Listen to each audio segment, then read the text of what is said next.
Hi. As I just said, my name is Ron Stauffer. I'm going to say hello to the camera, anybody watching. My company is called Leader Digital, and thank you to Karen for inviting me to come talk tonight about one of my favorite topics, getting better clients. I'm going to try not to stand in front of the screen too much. Actually, if you want to be recorded, you should stand in the screen. Should otherwise I? You're in the dark. You Get should my face, cover up my... Well, you my can just stand slides in the with my corner. face. Oh, that's You can fine. stand in the corner. So now this is funny. You're gonna think this is funny. It was 4:26 p.m. today, and I was putting together the final touches on this PowerPoint, and I thought, PowerPoint for me is really hard.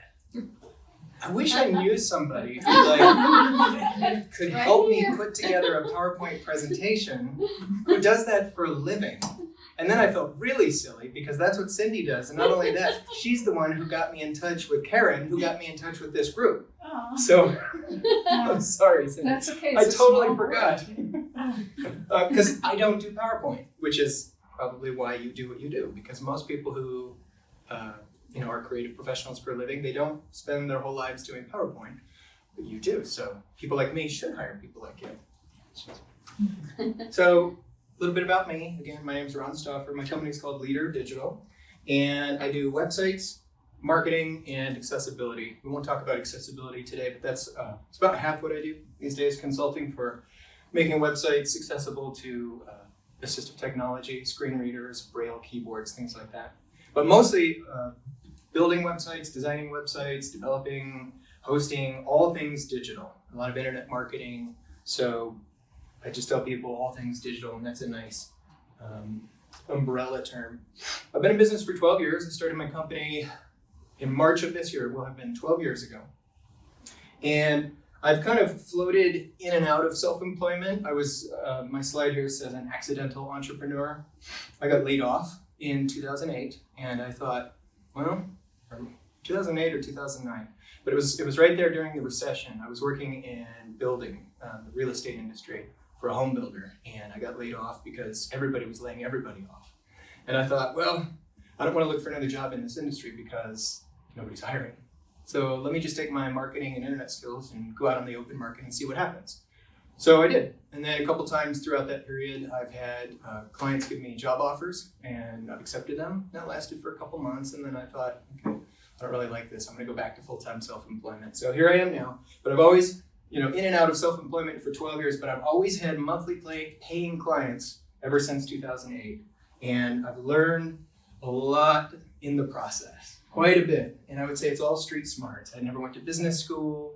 I learned by failing a lot. Probably like a lot of us in this room.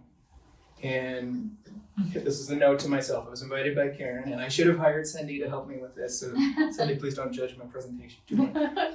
I also run a group called the Longmont Webmasters, and we meet up in Longmont at this time, actually, 6 p.m., the second Thursday of every month. And we talk about webmastery things. Sometimes it's design, sometimes it's hosting, sometimes it's, last month we talked about cybersecurity. So that's something I do in my spare time. And also, I was thinking, I had to think back a while, but when I first got into the business, I realized after about 6 months, like learning how to build websites and design things is not that hard because I can get online and look at online tutorials. To the limited extent you could do that back in 2008. Obviously there's a lot more now. But the hard part was finding other fellow creatives in the same industry where I could like complain to them about, I've got this client that's doing this terrible thing. And then they'd be like, oh, you too? Wow. So I created this group that I called the Pikes Peak Webmasters Guild. I used to live in Colorado Springs. And we would get together once a month, and I paid for membership, and it was an invitation-only group because I wanted only people that I trusted.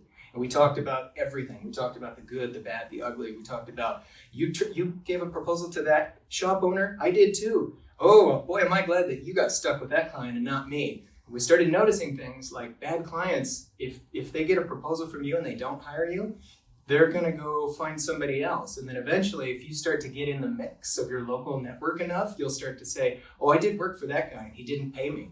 And then someone will say, well, great, because he asked me for a proposal last week. And I'm really glad I know that now because I don't want to get ripped off. So education in terms of relationships and industry and helping people understand secrets, tricks, pitfalls. That's something I'm passionate about. So tonight we'll cover a couple things. As you may have seen in the Meetup invitation, my goal is to help cover identifying problem clients before they become clients from help, identifying red flags in the sales and discovery process, setting clear expectations from day one, which establish mutual respect, helping potentially problematic clients become excellent clients with a little bit of nudging, and then steeling yourself with confidence to know when to walk away from the wrong client. And that's something that I was talking with my wife about this, and she said, that's the most important thing that I heard you say. So I actually reworked this presentation. I made it a lot more salesy, but then my wife said, that's all good, but focus on that the most. So we're going to talk about that. And then finally, hopefully a little bit of streamlining your own project management for success beyond the sales pitch, because it's easy sometimes to sell a project. It's a little bit harder to keep a client and to make sure that they're happy at the end of the project. So I'm going to define my terms here in the audience. So who this is for, the people I'm talking to here and on the video are creatives. They're typically like me. I'm a one-man shop. Maybe you're a one-woman shop. Maybe you'd call yourself a small agency. Maybe you have a partnership. Or maybe you're 2 people, 3 people. Maybe you call yourself a solopreneur. I'm going to say freelancers tonight, and whether that explicitly applies to you or not, just roll with that. I'm talking about small local businesses who typically meet at meetups and network and send referrals back and forth. That's the world that I know about, and so that's who I'm speaking to. And if you have a real job, if you're an employee of a larger company, you can still get something out of this tonight, because if you think about it, just replace the word clients with employers, and then replace the word contract with job offers.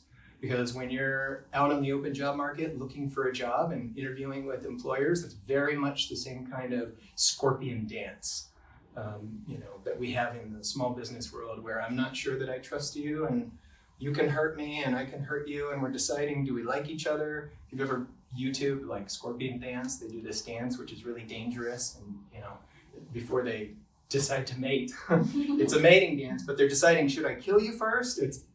That's kind of what business is like. Stop me if I say the word client when I mean prospective client. I frequently say the word client even though it's not somebody that I'm under contract with. And then also, I like to use the term prospect, prospective clients, potential customers. I hate the term lead. That's so dehumanizing. So what is a lead? Who is a lead? I would never admit to being a lead. I'm a potential client. If you want my business, I want you to treat me like a person, not a lead. So I won't use the term leads. So the problem that I've experienced and that I've heard so many times, especially recently when I started brainstorming this topic with a couple other people in the business and my other meetup that I run, is that working as a freelancer is exhausting. It's so hard and it's so emotionally defeating because we don't have set work hours, and we don't have someone to report to, and we can't just mentally check out and go sit in a chair for 8 hours and then go home. None of that works in our world. We don't have paydays. We don't have paid vacation and holidays and co-working holiday parties and things like that. We have to do all this ourselves, which would be okay if we were making gobs and gobs of money, but most of us aren't. In fact, what I've noticed is most freelancers say things like, I'm always working 7 days a week. I never put my laptop down. I'm still not covering my bills. Or if it's not that, they'll say, I have this client who, and whatever they're going to say next is bad, right? It's not a good thing. Frequently, I've heard people say people don't value what I do, or they're not willing to pay what I'm worth. Or things like, the client hasn't paid me yet, I'm not sure what to do. If you've ever had a client not pay or not pay on time, these are awkward things that we have to deal with as freelancers. Or how about this one? The client canceled the project and they want their money back. That's tripped some people up that I know. Or the worst one, I think the worst one, the one that makes me angry, is I had to drop my price in order to get the job, which is something that I think we tell ourselves, whether it's true or not. So we'll talk about that. What's interesting is I was thinking about how we talk about sales pitches and presentations, and if I'm going to go meet with somebody, I might use the term, there was a red flag. Red flag is something that we throw out all the time. We frequently say red flag, but I've noticed people never talk about the other flags. So I did a little bit of research in NASCAR and Indy, and there are 3 colors of flags, in addition to lots of others like checkered flags and white flags and black flags. But there are 3 very specific colored flags that are highly applicable to what we do, I think. And the first one is, believe it or not, a green flag. And green means go, slam on the pedal and take off, full speed ahead. Pretty simple, right? The yellow flag means driving conditions are dangerous due to an accident or debris on the track. Slow down. And a red flag means conditions are too dangerous to continue. The track is not safe to proceed at any speed. Drivers must stop on the track. So a red flag literally means stop right now where you are. Don't finish your lap. Don't come to a slow down and then find the pit. It means stop now. That's what a red flag means. So I think this is a much better example to use when we're having this terminology and you're doing that dance with the client, the prospective client, and you're trying to wonder, do I want to work with this person? Do they want to work with me? In your mind, I would recommend, think about these flags. So what does a green flag look like when you're having that first meeting with a potential client? The green flags are great. These are the easy ones. These are the best clients. They're the ones we all want, right? They have a realistic budget. They have a realistic timeline. They're not in a rush. They understand the process. That's really important. They're willing to put in the time. Because what we do as creatives is it's kind of like a ping pong table, right? Like I whack the ball back to you, and then you got to send it back my way in order for us to finish this. It's a two-way street. But I like to think of them as they're the cashews in the mixed nut jar. If you've ever seen a jar of mixed nuts, people like to pick out the cashews because they're the best. Nobody likes the peanuts. That's why there's always a bowl of nothing but peanuts when everybody's taking what they want. So they're like the cashews. They're few. They're special. Those are the green flag prospective clients. They say things like, "What do you need from me? When do you think you can have this done? Can I pay you now? I just mailed the check. Can I refer you to a friend of mine? We're really glad you're here. Thank you so much." Those are great. Don't those make you feel wonderful? But here's what I learned. Something that was interesting, and I only noticed this last year for the first time. I realized I've almost never had green flag clients. Maybe a couple, maybe like 5 of them the whole time I've been in business. Most of them are actually yellow flag clients. And so that's where driving conditions are dangerous, slow down, right? These ones require caution, but they could turn into an excellent client if you help them. That's what I've discovered. They don't understand the process necessarily. They aren't sure exactly what they want. They may have bad info. They might think they want something that you need to educate them in that process and tell them actually you don't need that, and here's why. Or they might need to save, maybe they can't afford you yet. They might need to save up before engaging with you. Don't reflexively push these people away. So I would, to use a term from the Cold War, right? Trust, but verify. They might say things like, can we just use our current website? We just paid a lot of money for it. That's something I hear all the time from people. They say, I need a bunch of internet marketing, I need some SEO, I need some content, blog posts, we want to do social media. And I look at their website and say, this is on a CMS I've never even heard of before, it's proprietary, I don't know how to use it, I can't use any of my standard toolkit, marketing plugins in my basket of tools. And they'll say, oh, but we just paid for this and it was really expensive. Well, if you're gonna work with me and if this is gonna work out, I gotta tell you, probably for the most part, we gotta dump it and start over. The good yellow flag client will trust you and say, okay, great, now you got a green flag, right? Sometimes they'll say, we need this ASAP. That really makes me nervous, but it's not a deal breaker necessarily. Here's a classic one. We already tried that, it didn't work. Okay, well, let me convince you why you should try it again or do it a little bit differently. Or, I hear this all the time. That's what the last guy I hired to do this said, and I wasn't impressed.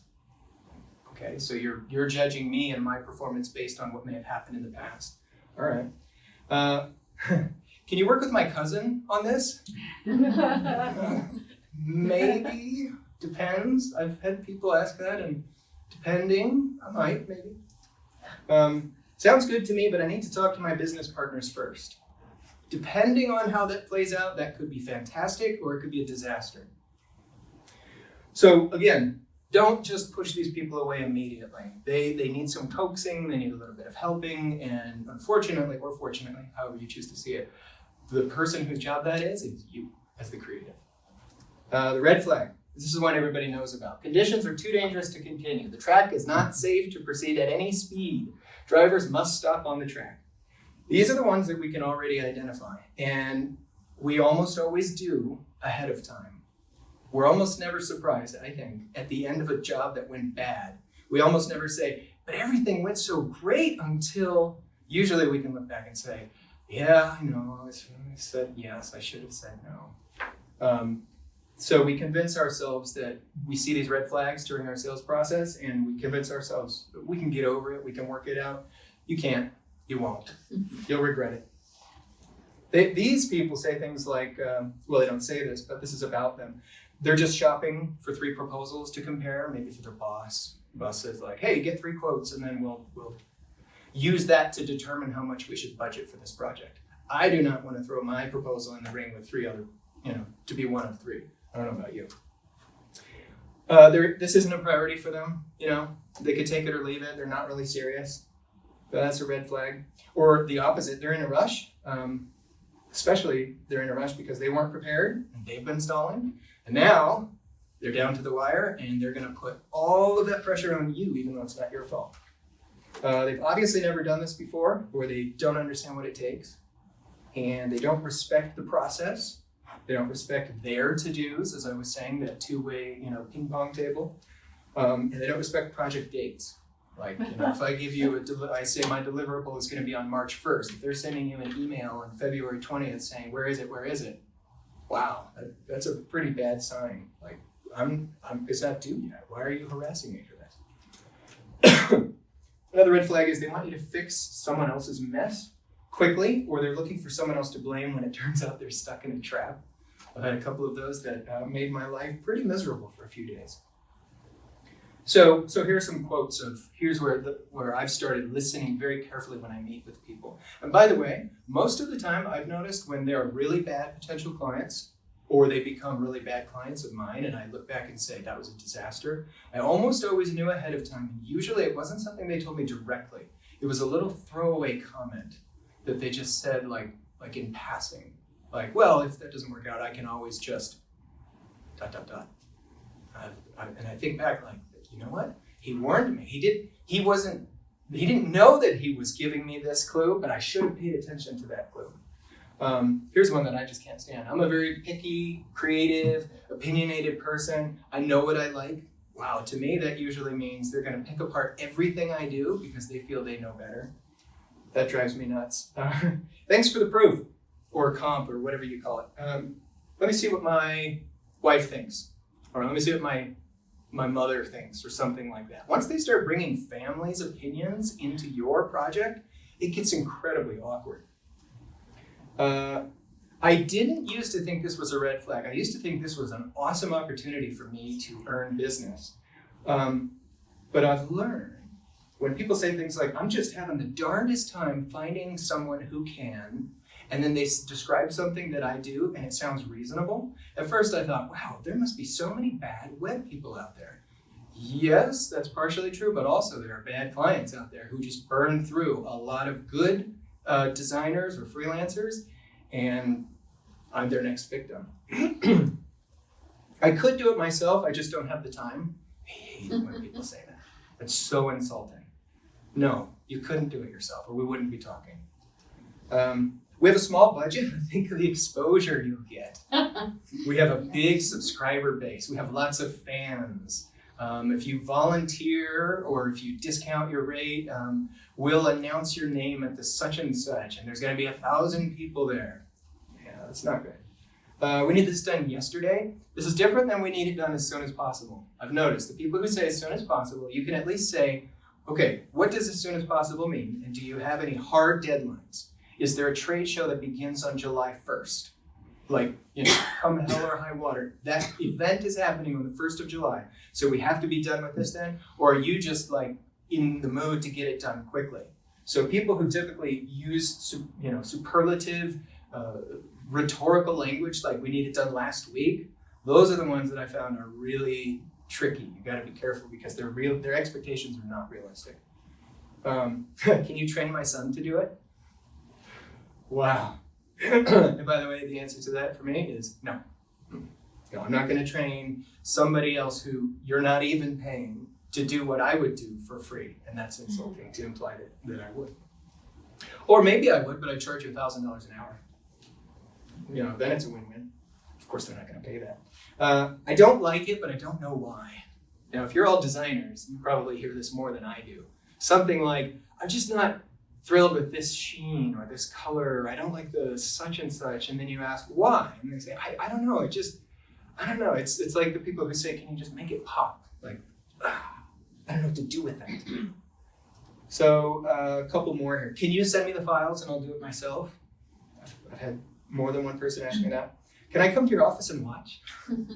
I don't know if you've seen like at some old craftsman shop, like a watchmaker or a clockmaker, where there's somebody that has like very fine precision machinery. Sometimes above the desk, it'll say something like, our rate is $100 an hour, $200 an hour if you watch, and $300 an hour if you fix it and then bring it to us to, if you try to fix it and then break it and then we have to clean up your mess.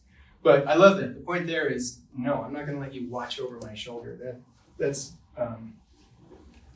there's so many problems with it. We'll talk about that. Can you make this go viral? Wow, in marketing, I get that one a lot, and I tell people, no, and neither can you, neither can anybody else. The things that go viral are not planned that way. That's what viral is. It's a serendipitous accident. Or how about this one? That shouldn't be too hard, right? That shouldn't take too long, right?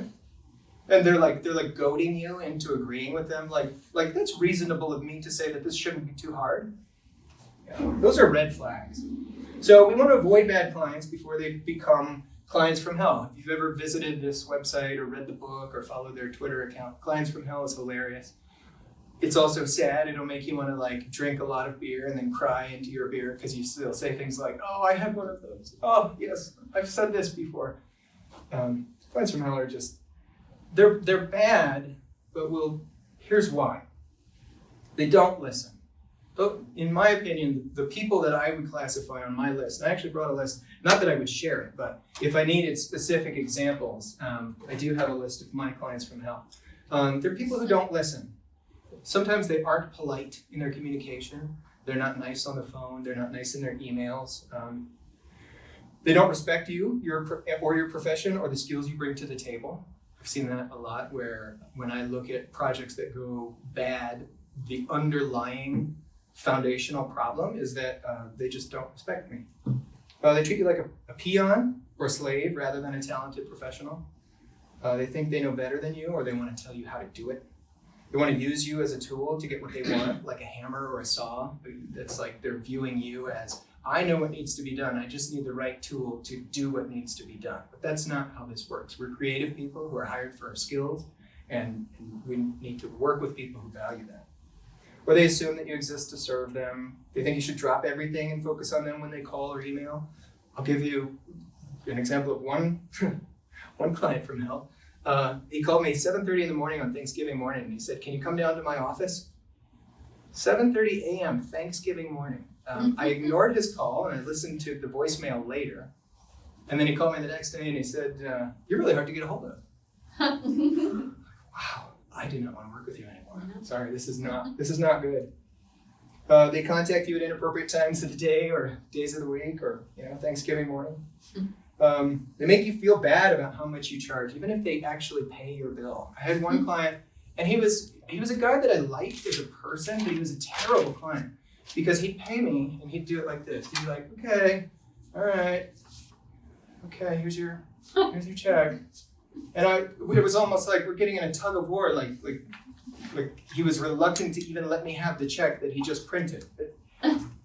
he just made me feel bad, like I was ripping him off or something. And he finally just admitted and said, this isn't working. And I thought, like, good, I was going to say that. Because I don't want to like leave your office with a check feeling like I'm ashamed of what I do. Oh, I feel so bad for taking this money from this poor person. No, that's not how this works. And if you're in that kind of a relationship, get out of it. So those are the bad clients. We've talked about flags, but here's the thing. I'm going to say something that might be offensive. Just warning you now. If you have bad clients, I'm sorry to say, it's your fault. And it's my fault. And it's everybody's fault. Because we're not, we're creative professionals, we're business owners, we're freelancers. We don't have bosses who tell us what we have to do. If you're a freelancer, you're your own boss. And so if you choose to work with someone who becomes a bad client, that, I don't know how to put it any nicer way, it's just your fault for doing that. And if you stay with a bad client and you feel like, oh, this person is just making my life miserable, but you keep working with them, that's your fault too. So if you have bad clients, it's harsh, but it's your fault. That's the bad news. But the good news is, since it's your fault, that means you have all the control. You can fix it. The client can't, but you can. So you're a freelancer. That means you're free to work for whomever you please, whomever you wish or don't wish to work with. And I think we forget that sometimes. And especially, a client is not and will never be your boss. And don't let them act like it. I had a client who shook his finger at me one time and he said, I'm not your boss, but I'm like your boss. That was the closest I ever got to being in a fist fight with the client. And I just said, that's it. No, I'm not your slave. I don't work for you. I provide a valuable service that you can pay for if you like, but you're not my boss, and I'm not working with anybody who thinks that they can lord themselves over me like that. And so we walked away. And I will never, ever work with somebody like that again. Plus, if you're a freelancer, it's your company. You make the rules. That's the best part, right?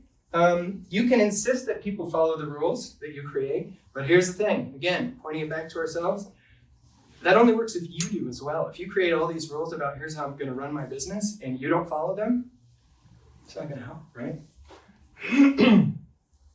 And some people really struggle with this a lot, with their personal self-confidence, but I think it's really true. It's verifiable. Maybe you can think of people in your own life like this. You can't force other people to respect you if you don't respect yourself. I think the most important thing that you can do when you walk into a meeting with somebody else is to remind yourself, I have something valuable to offer here, and I'm worthy of respect. And so if they see that, great. If they don't, okay. But if you don't buy into that yourself first, it's going to show, right? You're going to be there all timid and shaky with your proposal, like, please don't beat me, like out of a movie or something like that. That's a little bit extreme, but I definitely have seen people just like so down on themselves that like, oh, why would anybody hire me? Well, if you don't respect yourself, the client's not going to either. That's just a fact. So Ron's rules. I have some rules for myself, and hopefully everybody else has some rules for themselves. I don't remember where I heard this, but I heard somebody say, write out 10 commandments for your company. And I thought that was really great, so I did. I wrote out 10 commandments, so thou shalt and thou shalt not, literally. And I put it up on my wall. And I have rules for myself, like, I will not discount prices. So for me, rule number 1 is thou shalt not offer discounts. I don't discount prices for anybody. And here's a quick story on that. And here's why. I learned this. Fortunately, this is the one thing that I learned right away, and I learned it without having to learn the hard way. I walked into this boardroom with a nonprofit, and there were, 10 people in the room, bigger, taller, older than me, smarter. I'm this new guy. They're my second potential client. So I'm just starting out in business. And I gave them my pitch, and I said, I think I can help you, and here's why. And they said, great, what's your nonprofit discount? And I thought, oh, I'm going to try something really bold here and see what happens. I said, I don't have one. And I thought, oh, I think I just lost this deal. But you know what they said? Okay, moving on. And I realized, oh my goodness, that was mine to lose. I could have been the one to leave money on that table. I I didn't. It was serendipitous. I hadn't like told myself, and I do not offer discounts, because it was only the second time I had done like a sales pitch. But I was just thinking like, you know, if I had felt like, oh, I need to discount my rate because that's what some people do and they're a nonprofit, and I would have lost out on all this additional income. So then I went home and I thought, oh, this is great. Because what I found out is if you don't offer to discount your rates, or if you tell people you don't, there are people who might not respect that, but there are people who will. So I want to work with the people who don't try to ask me for whatever reason, you know, what's your discount for such and such? I don't have one. Now that's not to say, first of all, that's not to say that you shouldn't. I'm not telling you what to do. For me, that was just a very important decision that I had to make. But also, that's not to say that I don't care about causes and that I don't donate time or effort or websites even. I do donate. I'll volunteer, but that's very different than like, you know, giving somebody half off. There's very little perceived value in like a discount rate for design services. There's much more perceived value in they're doing this for free. They could charge us for it, but they're awesome. And they're so nice that they're giving us this thing which is really valuable. Not always, but generally speaking, I'm willing to donate my time or my talents to something, but I'm not going to give them a discount. And so in my 10 commandments, anyway, I just, I started figuring out like, what are the rules that I'm okay with about the thou shalts and the thou shalt nots.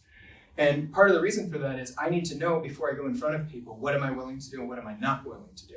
And so I'm very upfront now about exactly what I do and I don't do. I stepped in a couple messes early in the beginning. I thought, well, I'm a creative guy. I've got Photoshop and Illustrator and InDesign just like everybody else. Yeah. You want me to do a banner for your baseball stadium advertisement? Sure. Oh, it's a disaster. I don't know anything about banners.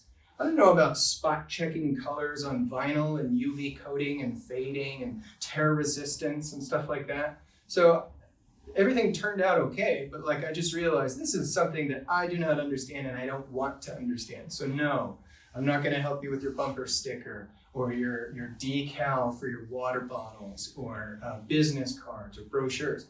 Nothing is wrong with those things, but I don't do those things. And so when I start to foray a little bit too far into places where I'm not an expert, a couple things happen. First of all, they start to notice that, like, oh, he's not really as competent in this as he is in the other thing.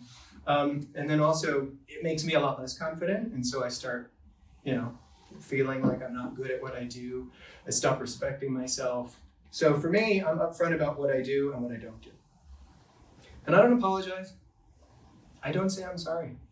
And that's something that, in particular, my wife and I have talked about several times. She says, I'm sorry, many, many times. And I'm trying to help her, without being condescending, say, you don't need to be, why would you say I'm sorry right now? What you said, you have nothing to apologize for. What's that? I want to add that this year I felt some power in how to get out of that. Still totally guilty. But what I try to focus on is what is that other person giving me so that's a positive. Thank you for being patient is better than saying, and it makes me focus on them and then I feel better and it's also changing the conversation. Yeah. So that's a new tool. That's just, and you're still acknowledging something, but you're not apologizing when you don't have to. Yeah, that's a good point. So the only times I've apologized is when I make a mistake. Like when I tell somebody, your website will be live at 1:00 a.m. Saturday morning, and it's 9:00 a.m. and it's not live yet, and they wake up on Sunday and they're like, I can't wait to see he told me, okay, yes, I'm sorry, right? But typically I try to preempt that by telling them ahead of time, looks like it's not gonna happen, I'm sorry. That's okay, but I've noticed, especially women, I hear it all the time. They're tripping over themselves saying, I'm sorry. Can I ask a stupid question? I'm sorry. And I just think like, wow, this really, I think, contributes to this sort of, I'm not worthy, I'm not good at what I do, I need to ask permission to be here sort of an attitude. And that's you don't need to do that, I don't think. So I don't apologize. I'm polite but firm. And there's a way to be firm and impolite. And I typically try not to do that. I have sometimes. The guy who told me he was my boss, I said, no, you're not. By the way, here's my invoice. And he paid and I left. I don't compete on price. Again, these are my rules for me, and this is not my 10 commandments. My 10 commandments is a lot more esoteric and unique to my own situation, but just some general guidelines that I think are good. I don't compete on price. Like sometimes people will say, I gave a ballpark estimate to someone the other day. I said I think it's going to be like maybe around $10,000 to $15,000, maybe more towards the $15,000 range. And this guy said, okay, all right. The other ballpark I got was $12,000, and I said, okay, that's nice. And if we go into further negotiations, I'm not going to use anybody else's ballpark estimate or even a proposal. I'll never look at someone else's proposal and say, I'll match that. I don't do that. That's a game. That's a game that I think people who think they have the power over freelancers try to do, and they know that freelancers are just desperate enough to make a dumb choice like price match when they don't know that the reason why this proposal is so much lower than yours is because the person who made this proposal didn't even take into account the whole backend section, which has a secure login and 65 administrative accounts. And I don't care what anybody else says in terms of, I got a bid from this guy and it came in here, and a bid from this guy and it came in here. Great, my price is my price. And I base my price off of my discovery and my sales process, not what anybody else says. I don't work for free. And I did in the beginning. I fell for a trap a couple times where people said, well, if you give us, such and such exposure, and, we'll put your name in the newsletter, and maybe you can do that, and maybe that's fine. But, again, unless you're very explicitly donating something, and that's very clear where I'm giving you a gift, something from me to you that I came up with. But generally speaking, if somebody says like, well, can you give us a mock-up? And then we'll decide whether we want to hire you or not. No, that's free work. I don't do that at all. So I need money up front. And I'm pretty firm about that. And I'll tell people, like in my proposals, it'll say, work on this project will not begin until the first payment is issued. Sometimes people like hem and haw, and they'll say, well, okay, but can you do the such and such first? Okay, can I reserve your domain name before we start? Fine, yes, I'll give you a half an hour worth of setting things up. You've already signed the contract, that's fine. But for people to say things like, yeah, well, we'll cut you a check next Tuesday, can you get started now? No, not really. I mean, cut the check now. Tell me when it's in, and I'll even wait for it in the mail. Tell me when it's in the mail. Okay, we mailed it today, great, I'm gonna start today. I don't work for free. The one time I took a gamble, and maybe you could do this too, I don't know that I recommend it though. I took a gamble one time where a client said, we have some big projects that we wanna do.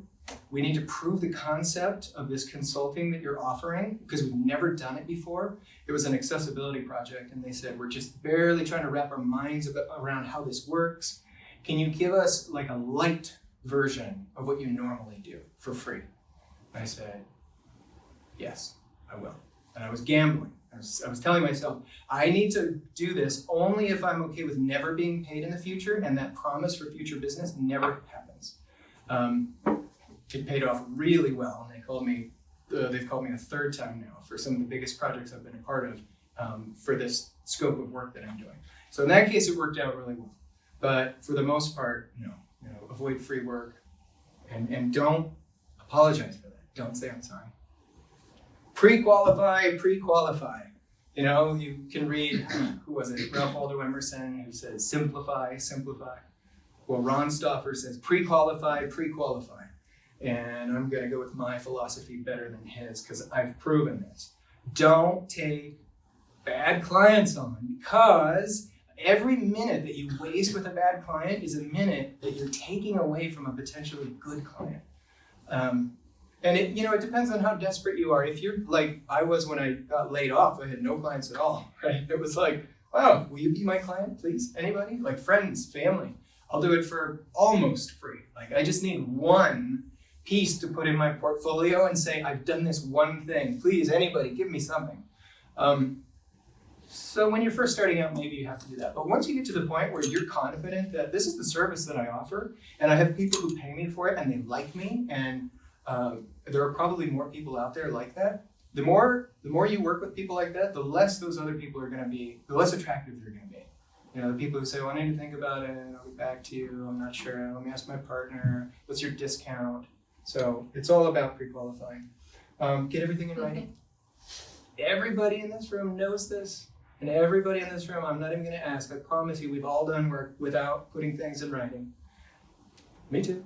And boy, does that make things difficult when you get to the, oh, but I thought. 3 months later, you deliver what it is you said you were going to deliver, or what you thought you said you were going to deliver, and you forgot that they said, oh yeah, can you also do this other thing? Keep everything, put everything in writing, get everything signed. Use PandaDoc or Newsy. Newsy.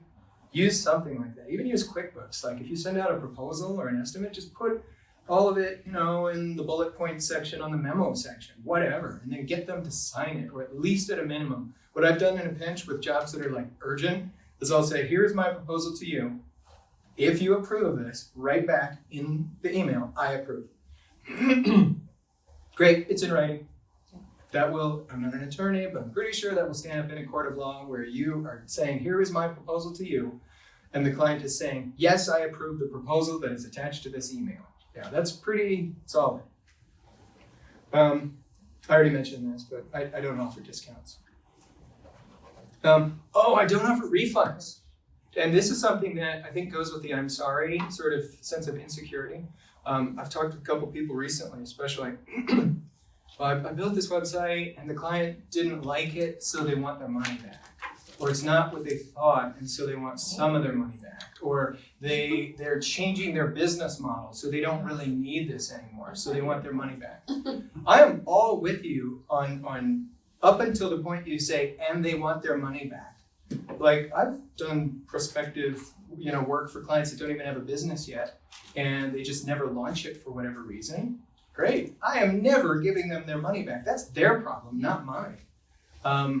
Never. I've never given anyone a refund, ever, ever, ever. That's an absolute bulletproof rule. And so when I meet people who think like, oh, but they're struggling and they're, starving and they're trying this new business and they need the money because they want to do this other thing, I don't care. I just don't care what all the other reasons are, because guess what? I'm struggling and starving and I need the money and I have kids to feed, and every dollar that I take out of my bank account and give back to somebody when I've already done the work, if I haven't done the work, I'll give the money back. That's the difference, right? Like I had a client, this didn't apply because they didn't ask for the money back, but the client died. Okay, so the project that I was working on came to a screeching halt, obviously, right? If they had prepaid for a whole bunch of work and then, the client had died, and then of course I would have given them their money back. But no, if I've done the work, even if you don't like it, that's your problem, not mine. But again, a lot of that can be solved in the beginning with pre-qualifying, right? Asking very pointed, specific questions about why, again, if you can ask questions like this in the beginning, what does success look to you? What do you want it to look like? So that in the end, they don't say things like, I don't like it, but I can't explain why. Because when you get to that point, then they're feeling like that, I want my money back. No, sorry, I don't do that. I just try to do a lot more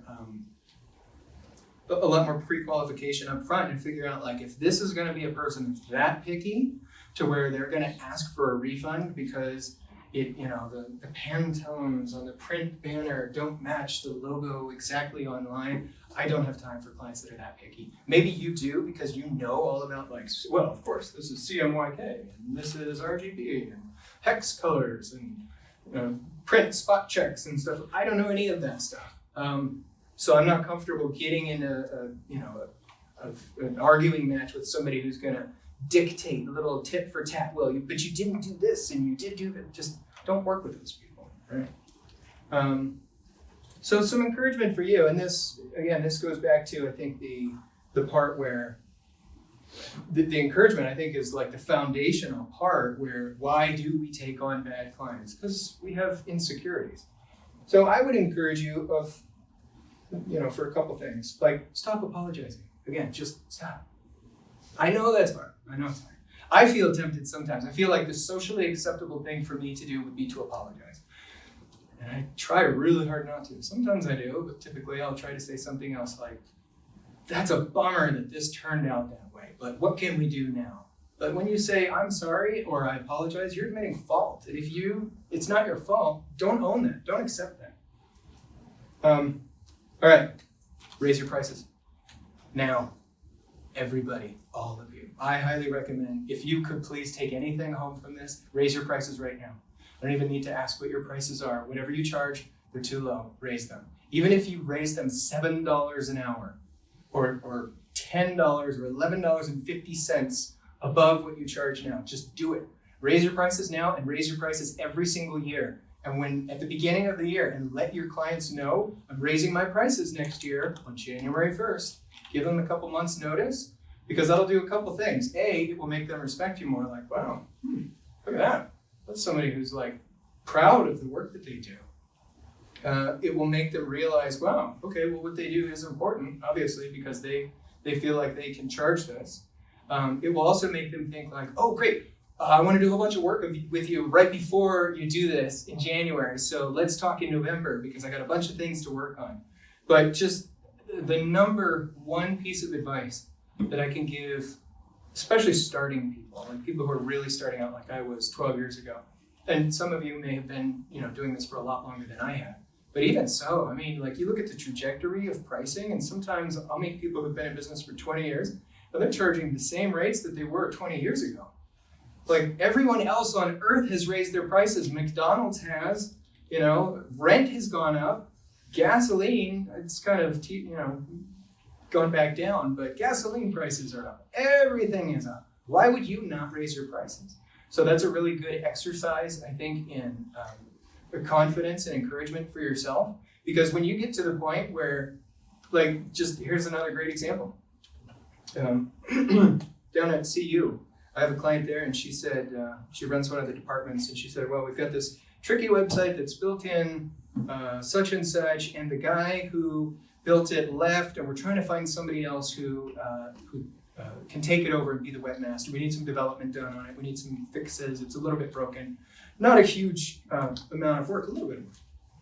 She said, what do you charge? And I said, I can't give you a proposal for this because it's too weird. I don't know what's broken. I didn't build this. So it all has to be hourly. And she said, how much do you charge per hour? And I said, this much. And she said, wow. And I thought, huh. So I asked her, I said, is that wow good or wow bad? And she said, that's a lot more than the last guy. And I said, respectfully, he's not here. There's a reason why you called me. You have a problem.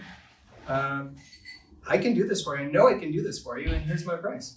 And you know what she said? Okay. Just like that. There's something to there's something about being proud of your price and say, and standing firm on that and saying, here's what I charge, and I'm not going to budge, and I'm not going to be embarrassed, I'm not going to be ashamed, I'm not going to be, not bullied, but I'm not going to be pressured to match what the last guy did, because the last guy didn't work out. That's why we're talking. So please raise your prices. I don't know how many of you remember Stuart Smalley from Saturday Night Live. Al Franken, many years ago. He had this, little comedy bit where he'd look in the mirror and tell himself, I'm good enough, I'm smart enough, and doggone it, people like me. And I think freelancers need to do that all the time, maybe every day, and don't laugh at it. I mean, laugh at it because it's funny, but don't discount how powerful that is, because we can get in these terrible, terrible downward spirals of this is so hard, or responsive design is confusing, or parallax is changing so quickly, and CSS3, and I'm using old terms now, I'm dating myself, HTML5 and Ajax, and there's so much to learn. I know so little. Well, you know what? No, that's not true. You're good enough. You're smart enough. And doggone it, people like you.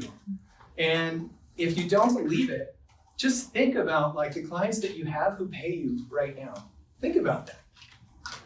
Think about my email inbox is full of emails from people who like me, and I like them, and they pay my rate, and they don't beat me up for it.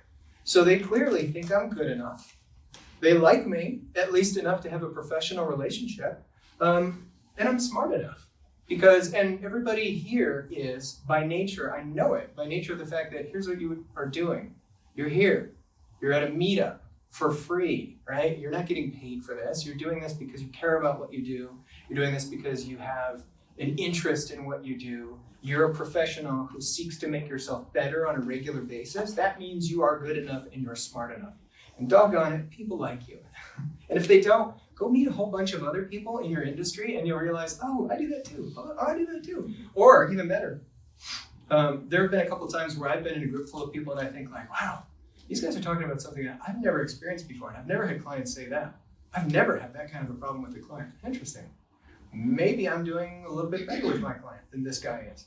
Okay. That's not to say like I'm perfect or amazing or the best, but I've never heard a client complain about that before, so I must be doing something right. And they keep coming back, right? I have one client that has paid me some for the various things that we've done, some months more than others, but every single month for 10 years. That's a pretty good fan. I mean, 10 years, she pays me every single month. Sometimes, again, it's a trivial sum just for hosting and a couple of modifications. Sometimes it's really big. But the point there is like, she keeps coming back and saying, you're my guy, I need you to do this. Can you help me with this? What about this? And the best part about that is she's referred 3 other people to me who, I mean, if I look at like the lifetime value of this client, it's got to be higher than every other client that I've ever worked with, because you take her plus the 3 others and you stick it all together and, 10 years. Wow, what a wonderful thing. She pays my rate, she doesn't complain, she likes me. So remind yourself of that. Be a Stuart Smalling, that's okay. Be proud of your price. Be proud of it. Say it with pride. I've noticed when I start to get into this mindset where I hate it when people ask that question. What will you charge? What's your price? What's your hourly rate?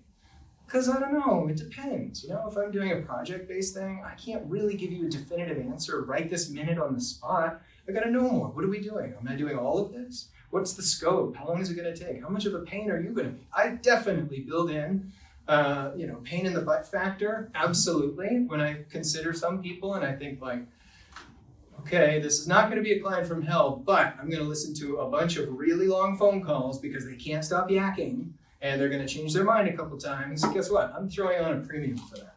So I can't just give you an answer for the most part. But if I can, if they say, what's your hourly rate for such and such? Say it. And say it. The point I was getting to is I've noticed I'm kind of like, well, it depends, about an hour.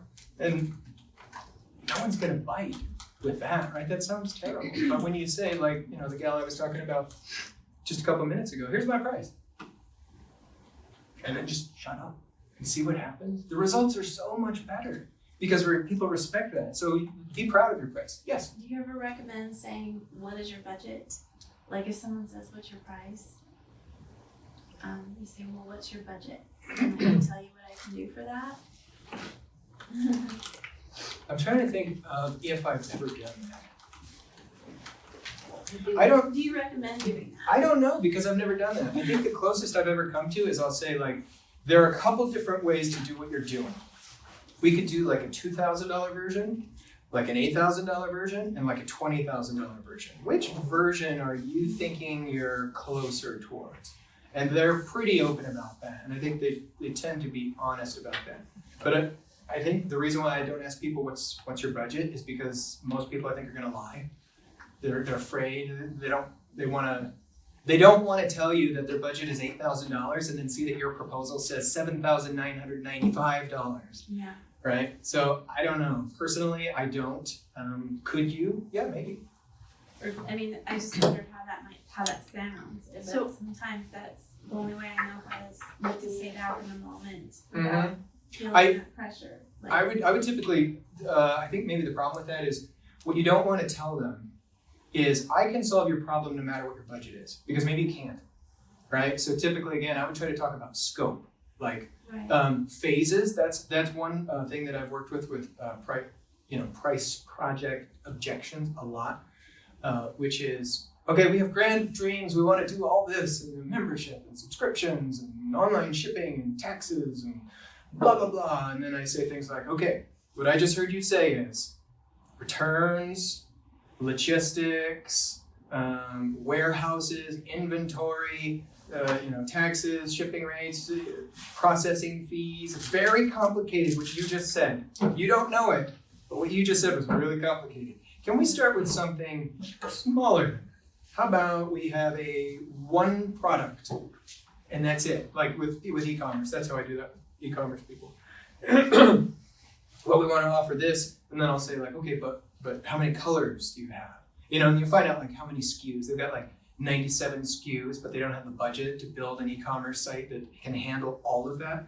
I'll say something like, can we get up and running with a version 1.0 of this with one product in one color?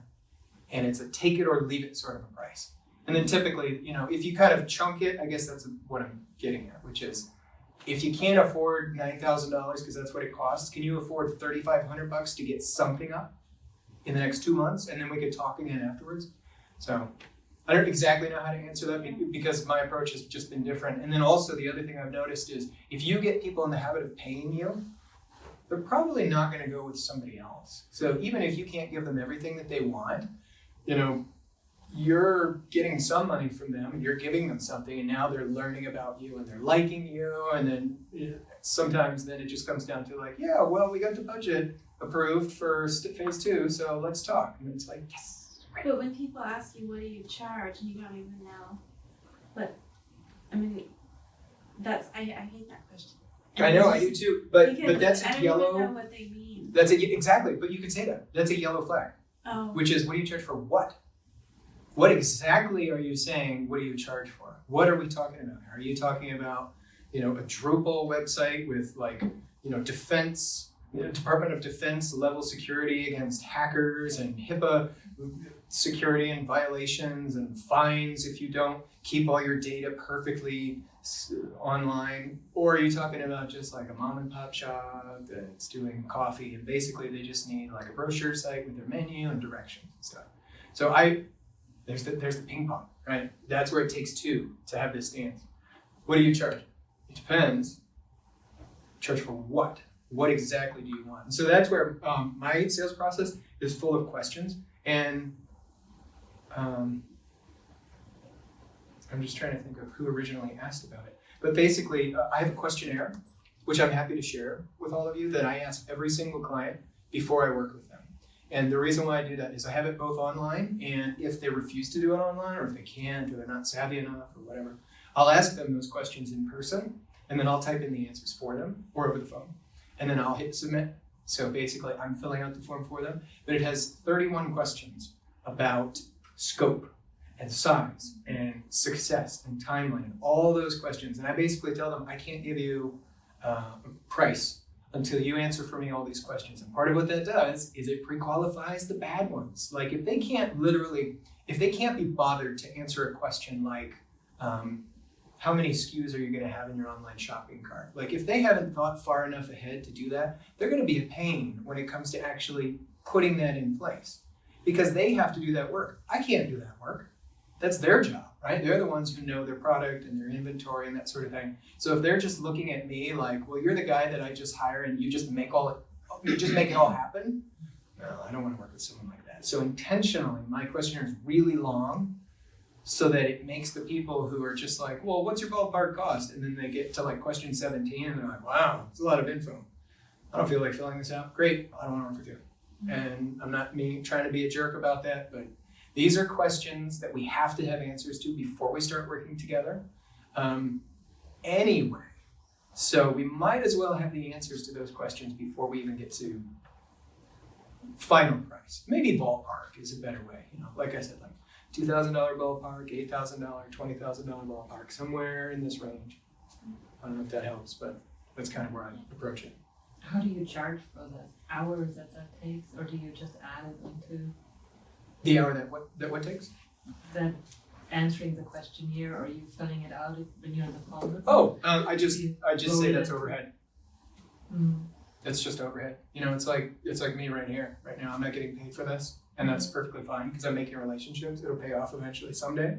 But no, I don't even think about billing for it because usually, if I can spend, think about your typical sales cycle. Like how many hours do you put into landing a client? 5, 7, 12, 15? I don't know. It depends. Some people have a really complex sales cycle where it's like, okay, well now we need to know the such and such and the scope of this. And now you need to call your supplier and figure out answers to how they're going to do this before you can even figure out what you're going to do. Or some people, like a green flag client where you sit down with them in a coffee shop maybe and they say, well, I just started a new company and I do this and I'm looking for a website that does this and that's it. How much does it cost? Well, I could just tell you that costs, well, last time I did a project like that, it was about $6,000. Great, that was easy. So that was like a 30-minute sales pitch. So just, you bill sales towards overhead. That's how I do it anyway. You could do it differently. And remember, this sounds corny, but my wife said, be sure you say this, you're worth it. You're worth it. And if people don't feel like you are, then you shouldn't work with them. Because if they don't think you're worth what you charge, then maybe you're not to them.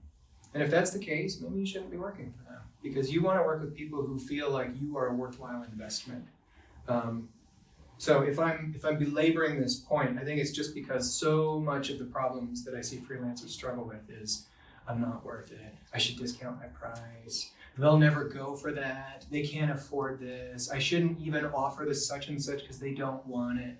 It's so inward focused. But no, you are worth it. And stick to that. You're good enough. You're smart enough. You can do this. So, like Cindy, I'll ask you, how long have you been in business? Longer than you are old. So you should be charging a lot of money and you should be so filled with enthusiasm about how worth it you are. Because you're an expert. You've been doing this for, like you said, a very long time. That's great. Like, you should exude, not arrogance, but hopefully, Well, why not? hopefully a real serious sense of, yeah, I know what I'm doing. I've done this a long time. I'm good at it. And that's why I do it. And that's why I keep doing it, because I like it. And because clients like it when I do it. So yeah, you can do this. And life is too short to work with bad clients. I mean, the problem with bad clients is they're not just bad clients in the sense that like they make your books look bad, but they can ruin your health. Like I've seen people who are just like, here's the worst. Someone checks their phone and they're like, oh no, not him again. Wow, so now they're like messing up your personal life. Like, you're afraid that if this client calls you and you're out at happy hour with your friends, now that he's ruined your happy hour, because now like there's a person on the other end of that phone. You're gonna have to talk to him eventually and you really don't want to, and it's gonna be an awkward call and you just wish it would go away. So, life is too short for bad clients, that's what I like to say. So some tactics that I have, charge a kill fee. That's really important. I'm pretty bad about doing this in the sense that I think I've almost never, I have charged a kill fee before, but I don't put it standard because I don't typically work with people that I think might kill the project. But a kill fee, in case you're not familiar, is where if somebody says, we lost our funding, so we can't move forward, or something like that happened, the project is canceled, I still get money, right?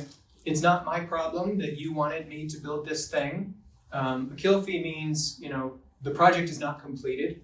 So that's different than like, I completed the project, here's my final bill, you have to pay that. A kill fee is like, oh, okay, we had this $10,000 project, we got $2,500 in and the project evaporated. Okay, well, you still owe me $2,500 or $3,000 or whatever. But you can legally do this and put it in your contract, which says, if this project is canceled for any reason, I don't think the legal term is a kill fee, but a fee of at least this much will still be paid.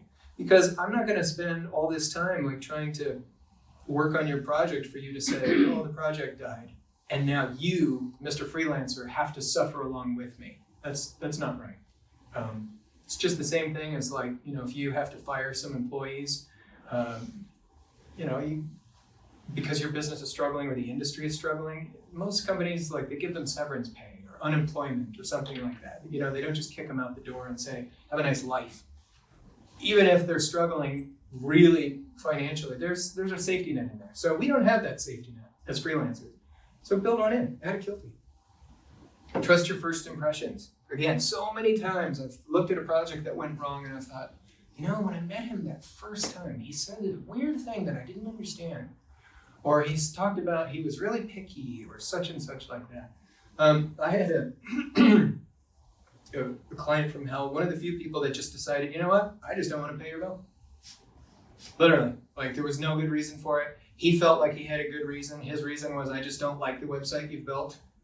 He gave me very little feedback along the process, so that's where I learned to like ask much better questions. But basically, I built almost the whole thing, and it was about 80% there, maybe 90%. There was a couple of stylistic things that were wrong and some outdated information, but he just said, you know what, I don't want to work with you anymore, so I'm not paying your bill. I didn't like him the first time I met him. Literally, I said to myself, I don't like this guy. I don't know why. I just don't like him. I don't feel like he has my best interest in mind. I feel like if I got on his bad side, things could get weird. But then I just said, yeah, but I don't know, I'm being judgmental and who knows. Well, my first impression was right. And what I found out is he hired one of the buddies in my group. I told you, the grapevine gets around, and I said, I need to take you out for lunch and tell you what happened with this client. And so I did, and he was so thankful, and he bought me lunch, and he was like, oh, thank you. And the same thing happened with that client. So it was almost too late, but basically the guy said, yeah, I don't like what you built me, so I'm not gonna pay you. Now, because I'm smart and because I'm clever, I already got half my money up front. So did it pay for all that time that I put into it? No, but great, I'm keeping that. No refunds, sorry. I don't care that you don't like it. You know, you paid me to do this project. You decided you don't want this project anymore, that's your problem. So trust your first impressions. Again, never give money back. Never. And don't break your own rules. You know, I'm so bad at this. I'm just a classic example of somebody who comes up with rules for myself. And then somebody will ask me like, well, can you do such and such? And I think like, maybe this one time to get, no, don't break your own rules. Because if you have a rule that you find yourself breaking all the time, maybe it should not be a rule. Right? Rules are, there's a really good book I read a long time ago, like 10 plus years ago, and it's called, I think it's called The Referral Engine. It's by a guy named John Jantsch. And in there he talks about building up a business that's like a wheel. It's like an engine that refers business to you. And he talks about this concept that I've never forgotten, and I think it's one of the most brilliant things I've ever heard. He says, come up with, it's kind of like the 10 Commandments idea, but he says, this is how we do it here document. Even if you're just a one-person shop, this is how we do it here. We start here, and we do this, and then we do this, and then we do this, and then we do this, and then the idea is that you're like making a square, right? And everything outside of this, we don't do. So that way, when somebody comes to you and says, yeah, but I don't want to do it that way. I want to design it myself and then send you the files and then just have you turn it into a website. You can say, well, okay. Let's see, send me the file. Nope, that's not in my, this is how we do it here. And so if you are competent enough to know yourself and say like, if every job that I do starts like this and we follow all these steps, this is going to be the end product and everyone's going to be happy. The client's going to be happy. I'm going to be happy. We'll all be happy. This is how we do it here. Then, if that's the case, you can be very confident that when somebody asks you for something really weird that's outside your process, you can say no because they're screwing with your system. And it's not even that they're trying to. And by the way, with most clients from hell, I don't think they want to be clients from hell. I don't think they're intentionally like saying, I want to make the freelancer's life miserable. I think they just mostly don't know better. And some of them are just jerks and they treat everybody like that. But they don't know that they're messing with your system when they say things like, I hired a designer. This is just an example that I'm using here because I've heard it many times. I hired a designer from such and such because they're really good at that. If I send you the source files, can you then like reskin them and put them on the, maybe someone could? That's not how I do it. This is not how I do it here. So I'm going to go through my list and see what's in my process. And when they ask for anything outside of that, I can do a couple things. I can either tell them no, and here's why. I can tell them that's not for me, but there's somebody else that may be able to help you with that. Now that's a win-win-win, right? Because if you find someone who likes that process and that system, then the client's now going to be happy, and your friend that you referred them to is going to be happy, and you're going to be happy because you just avoided bringing someone into your process who's going to screw with things. So there's a couple ways to deal with that. What was the last thing I was going to say? Or you could just tell them no, and here's why. That's kind of a yellow flag concept with a client. Like, no, I can see why you might want to do that. That's an interesting idea. Your thought process is good, but that doesn't really work in my experience, and here's why. Just a really quick example. My family has a home building company. And a lot of times people will walk in the door and they'll say like, oh yeah, we want to build this great custom home and we want this and we want this. Can we buy our appliances ourselves and then have you install them? Well, you're taking it outside of the system, right? The system is the home builder buys all this, and this, and then hands over the keys at the end. So when people say like, I want to go buy the paint myself and drop it off, or I want to buy the appliances and you install them, there's a massive problem there that they don't understand, which is the builder is liable if they install something that you buy the wrong way because it's not in their normal system. So they're taking on a tremendous amount of liability. So if you as a builder install a dishwasher the wrong way because you didn't know that this brand does it a little bit different than your normal dishwasher and their house floods, guess who has to pay for that? The builder, not the homeowner. You can't say, well, the homeowner provided it. That's not the way it works. So same thing with your business, whatever that creative freelance business or industry is that you work in. You got to set those boundaries and say, this is how we do it here. Don't work for free. Again, just please don't work for free. It's not good for you. It's not good for them. And the other problem with, and this is probably pretty obvious, but it's worth stating. The problem with working for free or working at a discount is, and here's just a great example, and I've used this sense when I talk with nonprofits who ask about a nonprofit discount. I say, the problem with giving a nonprofit discount is, if I look at my phone and it rings and I think, oh, this is the client that doesn't pay me the same rate as everybody else, or if I look at them in the emails in my inbox and I see 4 emails here. 3 of them are from clients who pay me my asking rate. 1 of them is my discount client. What am I going to be tempted to do whether I say I am or not?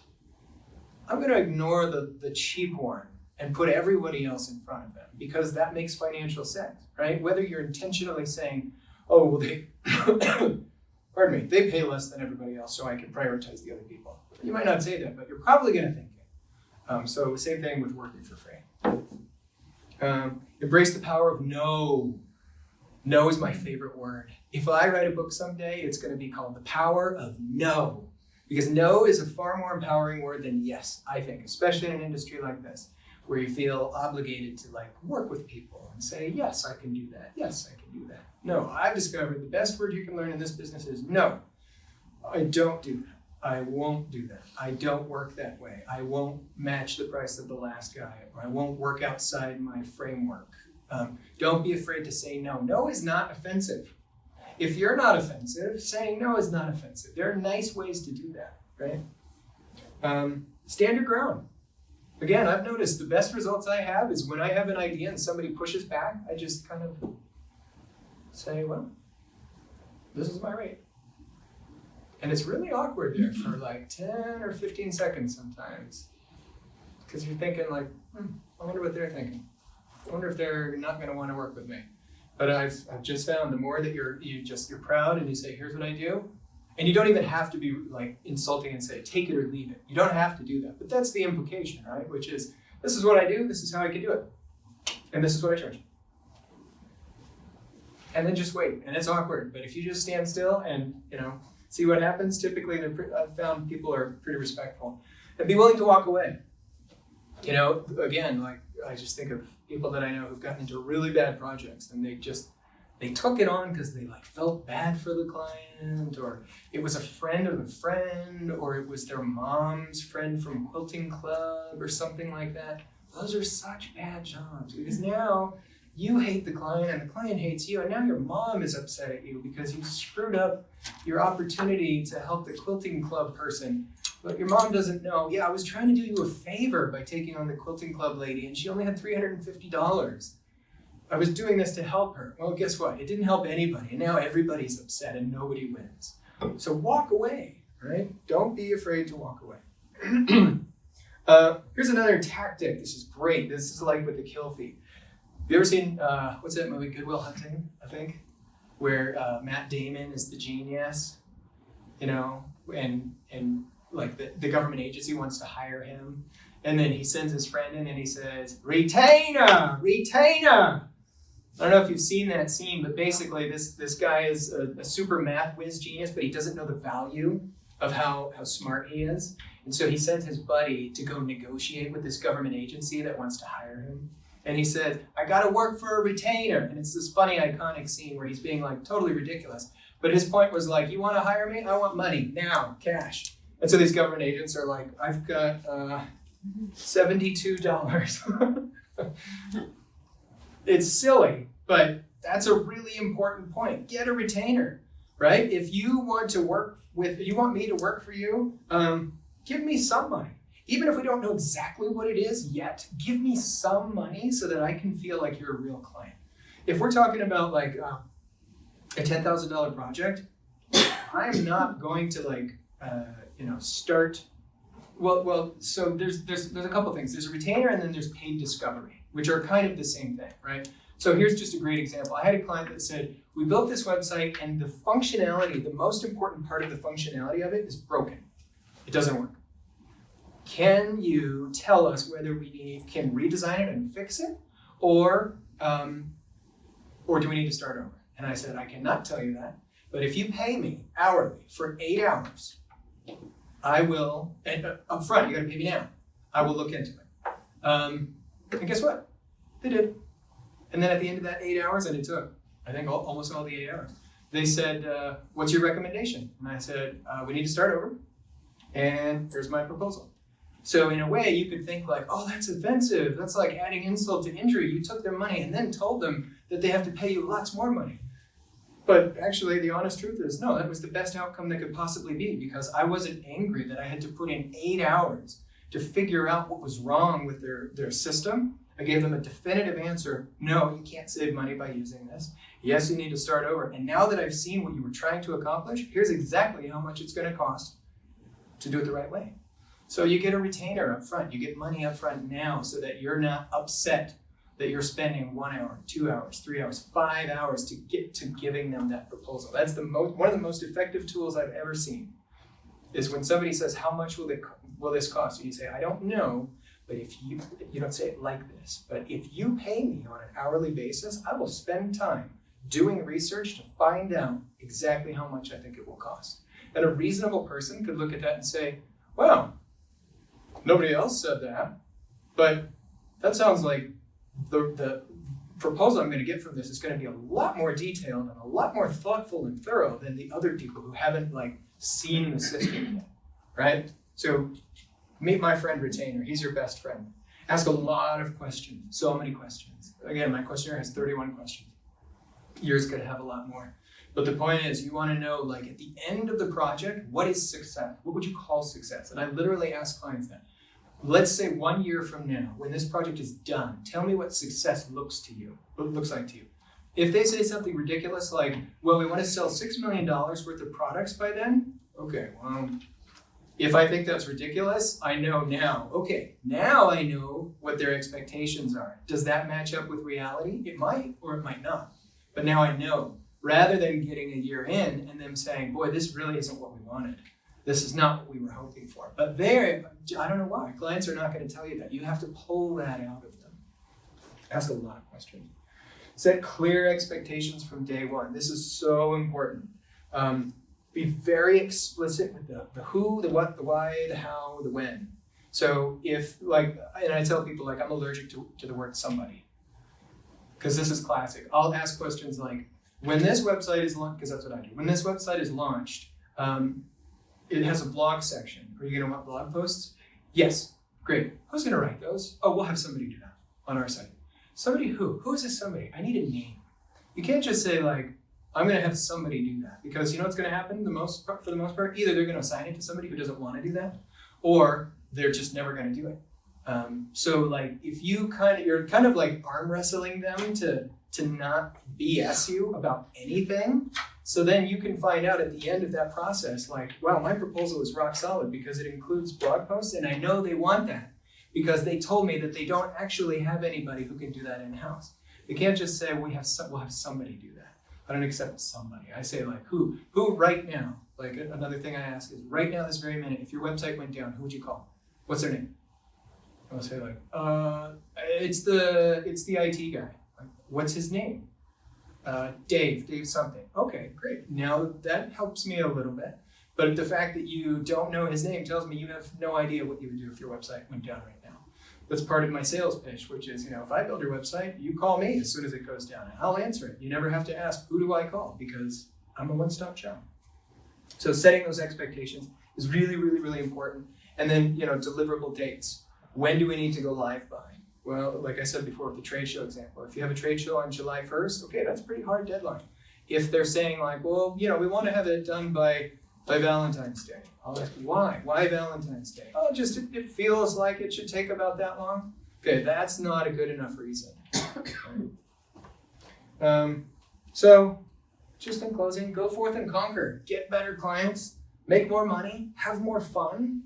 And I have a link that I'm happy to share with you for my intake questionnaire example. And again, that's just the best thing that I've found. If you ask all the questions up front, the more questions you can have answered up front, and I'll be happy to email this out to you if you want.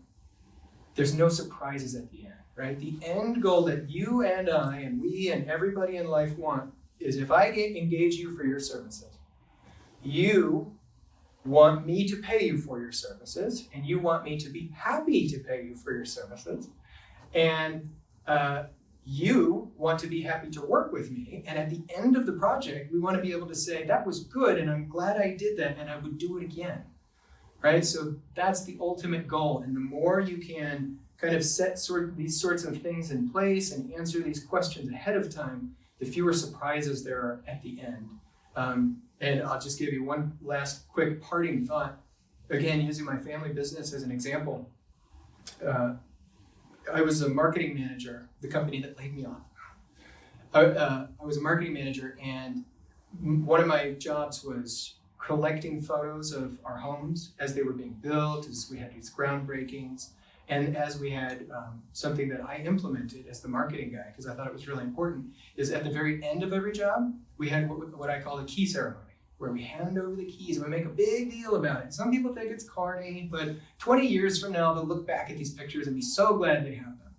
But my goal was, at the end of every single home, when we handed them the key, they were smiling. We wanted to see them happy and saying, yes, I'm glad I hired this company. I'm glad, I'm happy with the end product. I would do this again if I could.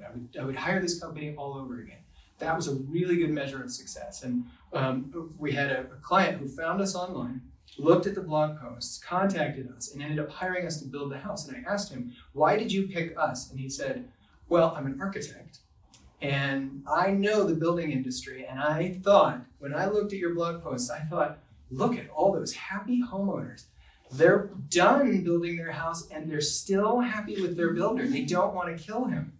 That's the builder I want building my house, because I've seen building projects go, off the rockers so many times where everybody's just like ready to get out of each other's lives. Like, I'm so tired of seeing you. Here's your keys, go away.